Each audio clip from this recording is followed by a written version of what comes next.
सभी अभिभावकों को मेरा नमस्कार। मेरा आप सभी से अनुरोध है कि आप अपनी बेटियों को पढ़ने के लिए प्रेरित करें और उनको पढ़ाने के लिए भरसक प्रयास करें।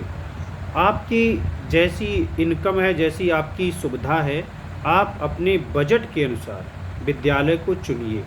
यदि आप किसी ऐसी संस्था में नहीं एडमिशन करा पाते हैं जिसमें थोड़ा बेटर पढ़ाई होती है और वहाँ का अच्छा माहौल है, तो कोई नहीं, आप गवर्नमेंट कॉलेज में ही अपने बच्चों को भेजिए और वहाँ के टीचर से संपर्क रखिए और टीचर से बात कीजिए और समय दीजिए आप अपने बच्चे को और स्कूल के टीचर से बात कीजिए। तो बेटियों को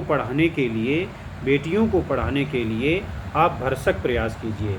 और मैं भी एक छोटा सा प्रयास कर रहा हूँ जो अपने समाज की बच्चियों को पढ़ाने के लिए मैं विशेष सुविधा और उनके लिए विशेष कार्यक्रम की योजना बनाई है कि बच्चियों को मैं पढ़ा सके और उनका भविष्य उज्जवल बनाने के लिए पेरेंट्स और शिक्षक मिल कर के बेटियों का भविष्य सुंदर और उज्जवल बना सके। क्योंकि जब एक बेटी पढ़ती है तो वह इतनी शक्ति को प्राप्त करती है कि उसमें समाज बदलने की अद्भुत शक्ति आती है। क्योंकि बेटी ऐसे अंधकार को भगा सकती है, ऐसे अज्ञान को भगा सकती है जिस एक अज्ञान को भगाने के लिए पुरुष असक्षम है। लेकिन बेटियां, स्त्रियां जब पढ़ी लिखी हमारे समाज में होंगी तो वो जहाँ पर जाएंगी, जिस जगह पर होंगी, वहीं पर सुशोभित होंगी और वहाँ का वातावरण शुद्ध होगा और वहाँ पर मानवीय भाव प्रबल होंगे, वहाँ पर मानवता के विचार अधिक होंगे।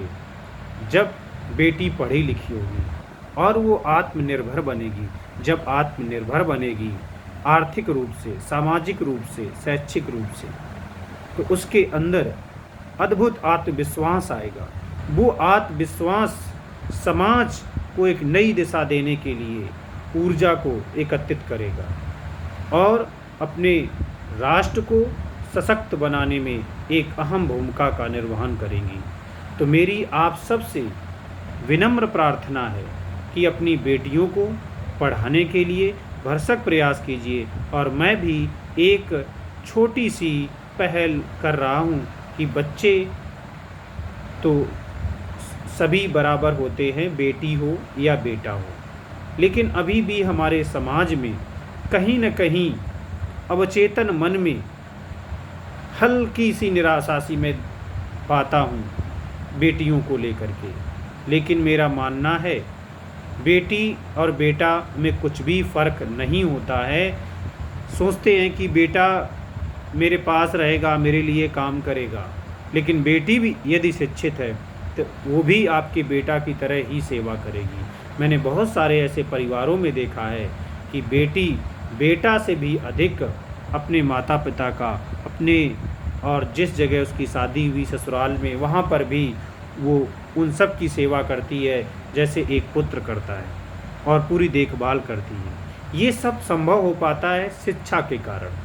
आप स्त्रियों को कार चलाना सिखाइए, उनको गाड़ी चलाना सिखाइए, स्कूटी चलाना सिखाइए, आधुनिक शिक्षा दीजिए, आधुनिक विचार दीजिए, पर इसके साथ साथ भी उसे मूल्य भी दीजिए, जीवन मूल्य दीजिए। जीवन मूल्य महत्वपूर्ण है। जब आप उसे जीवन मूल्य देंगे तो आप सब या हम लोग सब में एक आशंका होती है, उस आशंकाओं से हम लोग निवृत्त रहेंगे। जब हम उन्हें अपनी शिक्षाएं देंगे, अच्छे मूल्य देंगे, अच्छे संस्कार देंगे, तो संभावना बनती है वह हम लोगों के कार्य और समाज की प्रतिष्ठा को ध्यान में रखेंगी।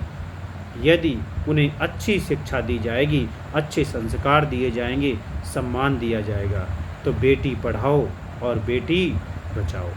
तो बेटियों को पढ़ाने के लिए मैं भी भरसक प्रयास करता हूँ। इसलिए आइए हम सब लोग मिल कर के अपनी बेटियों को पढ़ाने का भरसक प्रयास करते हैं। जय हिंद, जय भारत, जय स्वामी विवेकानंद, जय बाबा साहब।